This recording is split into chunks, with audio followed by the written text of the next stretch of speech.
Good morning. Who is excited to be here? Ernesto, can I get rid of this mic now that I've got this mic on? I can? Okay, he gave me a nod, you guys. I get to get rid of this awkward thing. I'm kind of a mover, so. All right. I'm so excited to have you guys here. I'm Amy Weiss. I started my journey as an entrepreneur just a few years ago by inventing a product, right? And just 1 year ago, I quit my job, my very high-paying government job, to become an entrepreneur full-time. It was the scariest thing I've ever done in my life, but life is a journey, right? And you learn how to leap and how to ignore your fears if you can, and that's what we're going to talk about today. So before we start this conference, you guys are all here. You're here for 3 days. You're going to get to just press pause and focus on your vision, your goals, your dreams. And what we're going to talk about this morning is you giving yourself permission to do that. Because we don't do that enough in our lives, do we? So, your mindset. Oh man, when Rashid, my husband Rashid, and I were on this journey to become entrepreneurs, we went to this training by Daymond John, the shark, right? How many people know about Daymond John, FUBU guy, right? And we spent about $2,000 to go to this weekend conference. And we were kind of pissed because we were like, geez, we're just a bunch of talk, right? We're here for 2 days for a bunch of talk. But that conference really changed our life because it really changed our mindset. We thought about money differently. We thought about how we ran our business differently. Everything changed after that weekend of talk, after that weekend of changing our mindset. And we actually, at first, while we were in it, we were like, man, it's just a bunch of fluff. It's just a bunch of talk. And then when we got out of it, we were like, whoa, that really changed our mindset. Like, we really do have permission to go after our dreams. So your mindset matters. Big dreamers are big doers. If you think about the most successful people that you know, they're big dreamers, right? They're not afraid to go after their dreams. So Marcus Aurelius, the Roman emperor, said, big dreams have the power to move men's souls. How many of you think that you're dreaming big enough? Okay, that's good. That's good. A few people think that they're dreaming big enough. That's awesome. How many people think that dreaming big is a decision that you make? Absolutely. It's up to you, right? The world's #1 goal achiever was John Goddard. He achieved 127 of his life goals, right? And how did he do it? He actually said, if you really know what you want out of life, it's amazing how opportunities will come to enable you to carry them out. Here's just a few of the goals that John Goddard accomplished. He climbed many of the world's major peaks, including Matterhorn, Ararat, Kilimanjaro, Fiji, Rainier, and the Grand Tetons. He followed Marco Polo's route through all of the Middle East, Asia, and China. He's run a mile in 5 minutes, broad jump 15 feet, high jump 5 feet, and performed 200 sit-ups and 20 pull-ups. Pretty impressive. He was the first person to explore 4,200-mile length of the world's longest river, the Nile. It was the #1 goal of his life when he made his original list at 15 years old. He was inspired. Back then, he was in his 70s when he had reached 111 of his 127 original goals, plus many more. And he was inspired by the encyclopedia. He was just reading the encyclopedias and got inspired. And he took out a simple yellow legal pad. And he had 2 secrets to achieving his goals. The first one was that he wrote them down. He wrote them down. You're 1,000 times more likely to reach your goals if you actually write them down. Because if you write them down, they exist, right? You've put them into existence. You can believe in them. You can go after them. He wrote them down on a simple yellow pad. So that was his first secret to achieving his dreams. His second secret was that his dreams were big. He had huge dreams, right? Think of all that, the list of 127 goals. He wanted to see the world. He wanted to do all these things, right? He just kept dreaming, and his dreams were big. There's no power in small dreams, you guys. Procrastination is built by small dreams. If you're a procrastinator, you're not dreaming big enough because your dreams aren't enough for you to get moving. If you're not dreaming big enough, you're just going to keep procrastinating. It's not going to motivate you. But when you have that big dream, it's going to make you a little uncomfortable. It's going to make you feel like, oh my gosh, okay, what would happen if? If your dreams are not big enough, they're not making you uncomfortable, and you're procrastinating, right? So we've got to stop procrastinating, and we've got to dream big enough.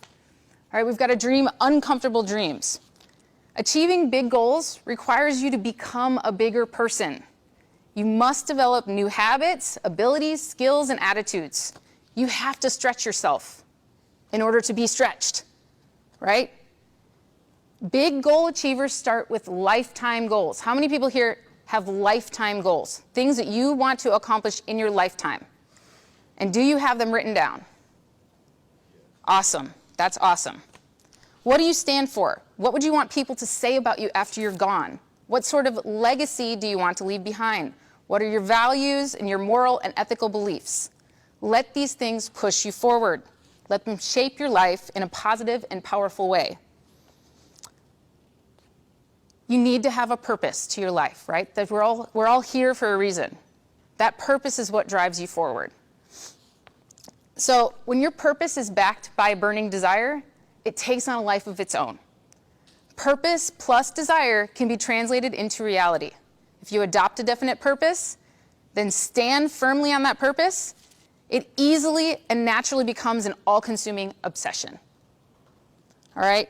So how big is big, right? If it doesn't take your breath away or give you just an uncomfortable feeling in the pit of your stomach when you think about it, it's not big enough. You have so much potential. So there are 3 types of people. This is from Dennis Waitley's book, The Psychology of Winning. How many people are huge TV watchers in here? You love to watch TV? All right. Nothing wrong with loving to watch TV. I like a little TV myself, especially, I've been binging on some Netflix lately. Nothing wrong with watching a little TV. But we've got spectators, we've got losers, and we've got winners. Spectators are, when you become an entrepreneur, so let's start with that. When you guys decided to become an entrepreneur, did you watch less TV? Did TV become a little bit less important to you? Yes. Why?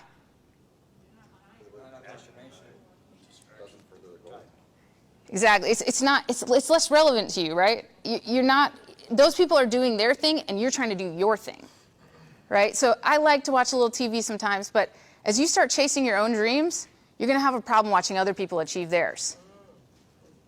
But that's what spectators do, right? Spectators are the people that watch, they're afraid of failure. They're afraid of achieving their dreams. So they spend their lives watching other people achieve theirs. We don't want to be spectators. Because if you don't have goals and you don't have dreams, you're doomed forever to work for people that do. And if you've decided to become an entrepreneur, you really want to make sure that you're going after your big goals. So we've got spectators, right? Rather than taking an active role in their own life, they are just watching other people. We don't want to be spectators. Then we've got losers. Now, it sounds so mean, right? Come on, Dean Waitley, that's just mean, right? But how many people do you know that are just super negative, right? They just put themselves down and they're just like, man, I can't do that. As a business coach, you guys, I can't tell you how many of my clients tell me, Amy, I'm not creative. I can't do that. I just can't figure that out. That's a decision they're making. Yep. They're completely capable of all of those things, but they are making a decision to put those negative thoughts into their brain. They're putting themselves in a loser's position. You are the one who decides to be successful. If you put successful words in your mouth and in your brain, that is what is going to manifest itself in you. So instead of saying, I'm not creative, say, I can be creative and I will do this and I will figure this out. think positive thoughts and speak positively of yourself, have really positive self-worth, and that's going to change everything else in your life, right? Then we have the winners. The winners are those that seem to effortlessly get things done, right? People are always asking me, Amy, I'm not like you, right? How do you get all this stuff done? How can you do it? You guys, I used to be a spectator. When I was in the military, I was a spectator. People always tell me, oh, you should write a book about your life. You've done some really cool things. Well, guess what? When I was doing those really cool things in the military as a war planner, I literally was a spectator. I would look for the most influential person, and I would follow and do exactly what they were doing, and I would learn as much as I can, and I would follow instructions, but those were not my dreams. That was not who I was meant to be. I was just living life every single day, and this guy who was in uniform with me knows that. It was not what I was meant to do, right? So I was going to leave my job as a war planner and go into cybersecurity. I had no IT background. I mean, I had a little bit of IT background, but my degrees are all in business. And I was terrified. I was like, how am I going to go to this really hard cybersecurity school, and they're expecting me to be a leader of these guys, and it's all male-dominated. How am I going to do this? And I had a lieutenant colonel that I highly respected. I said, Colonel Wilson, how am I going to do this? And he said, I'm pretty sure that Amy Weiss I knows can do anything she puts her mind to. And that right there was my permission. That was my permission to fly. And I went and I did it, and I proved to myself that I can do anything I put my mind to, and that set me on a path. Because then after that, I knew that I could do anything I put my mind to. And I stayed on that path. It doesn't mean that I still don't have fears, right? I still have fears, but I was a spectator. To get to a winner, I had to let go of my fears. So, your mind. You guys, we're not animals. We're humans. We have the most amazing creative minds. Animals just are there for survival, right? They know they have to eat. They know they have to defend themselves. They're just there for survival. That's their goal in life, to survive, to eat, to live, right? You have the most amazing brain. So, who are you choosing to be, right? You have an infinite amount of power within you that can be applied to your creative mind. Your imagination can be applied toward a purpose to program your self-image, your success mechanism, and to achieve whatever you choose. So how many people think that success is for other people and not for yourself? All right, not one person in here raised their hand. That means all of you believe that you can succeed in anything that you choose to do. So consciously choose your goals, right? You have the power of the creative mind. Your brain does whatever you tell it to do. Think about it. Your brain does whatever you tell it to do. Your subconscious does not know failure until you tell it to believe that. So start programming your brain to think about what you want out of your life. Start doing that. Choose your goals. Your self-image, what you think of yourself, I can't do that. I'm not creative. I don't know how to do that. That directly impacts you. Stop saying that. Stop saying that. That's going to directly impact your success. You need to believe that you absolutely can and will. You need to program that into this lovely, amazing brain. Your prefrontal cortex is already designed to formulate goals. And when you can formulate goals and you put them down on paper, guess what? You can open up the barriers to achieving those goals, right? So, making sure that I'm hitting all my points here. So I want you to tell your mind what you want and then begin to act on it while keeping your desired result clearly in your mind. Your physical actions are simply the outward manifestation of your inner thoughts. What you see in yourself is what you get out of yourself. So this week while you're here, I'm so excited for you guys to be here. We're focused on our goals. We're focused on our vision and what we want to achieve.